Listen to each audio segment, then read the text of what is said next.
নাগরিক পার্টি নিয়ে আপনার মূল্যবান মতামত ও তথ্য শুনতে চাই। আসসালামু আলাইকুম ভিউয়ার্স। আসলে আপনি নাগরিক পার্টি নিয়ে কথা বলতে বলেছেন। আসলে নাগরিক পার্টি নিয়ে কথা বলার কোনো ইচ্ছে আমি এবং আমার দলের নেই। আমরা নাগরিক পার্টিকে নিয়ে কথা খুব কম বলি। কারণ ছাত্ররা আমরা যে জায়গায় দেখতে চেয়েছিলাম সেই জায়গায় নেই। আজ ছাত্ররা রাজনীতি এসেছে। আমার আমার যে দলের প্রধান রাষ্ট্রনায়ক তারেক রহমান তিনি বলেছেন, তিনি স্বাগত জানিয়েছেন।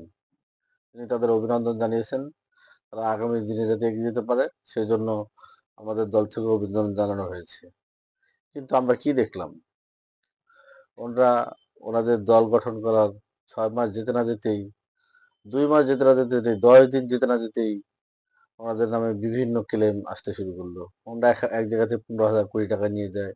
ওনরা আরেক জায়গায় হাজার, হাজার গাড়ি বহর নিয়ে যায়। ওনরা হেলিকপ্টারে চড়ে।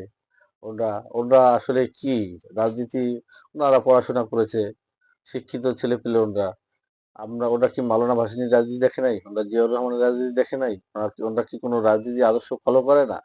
ওরা কি রাজনীতি করতেছে? ওরা বলতেছে নতুন বন্দোবস্ত। নতুন বন্দোবস্ত কি? নতুন চুরিচামাটি?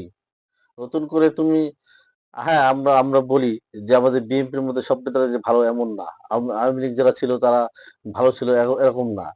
বিএনপির মধ্যেও বিপথগামী নেতাকর্মী আছে। কিন্তু সে বলে কি তোমরা তোমরা শুরু করবা চুরিচামাটি দিয়ে দেশটাকে ধ্বংস করবা, দেশটাকে চুরি করে লুটেপুটে খাওয়া, সেই ধান্দা করতে আসছো? সেই ধান্দা কোনো সফল হবে না। বিএনপিতে যদি ১০০ জন নেতা থাকে এর মধ্যে ৫ জন হয়তো খারাপ হতে পারে কিন্তু ৯৫ জন ভালো। এই ৯৫ জনের সামনে তুমি চুরি-চামারি দেশকে ধ্বংস করে খেয়ে দিয়ে চলে যাবা, এটা কোনোদিনই সম্ভব হবে না। আমরা জিয়াউর রহমানের আদর্শে রাজনীতি করি। আমরা বেগম খালেদা জিয়ার আদর্শে রাজনীতি করি। আমাদের বর্তমান নেতা দেশনায়ক তারেক রহমান তার দিক নির্দেশনায় আমরা রাজনীতি করি। তোমরা যদি মনে করো তোমরা লুটে-পুটে খেয়ে এ দেশ থেকে চলে যাবা, ওই একজন গেছে দাদার দেশে, আবার তোমরা কোন দেশে যাওয়ার পায়তারা করছো? তোমরা কি আমেরিকায় যাবা না কোথায় যাবা? এইসব চিন্তা ভাবনা করলে বাংলাদেশে ১ ইঞ্চি ১ ইঞ্চি মাটি বিক্রি করেও যাওয়া সম্ভব হবে না। এসব চিন্তা ভাবনা করে থাকলে মাথা থেকে এসব চিন্তা ভাবনা ঝেড়ে ফেলে দাও।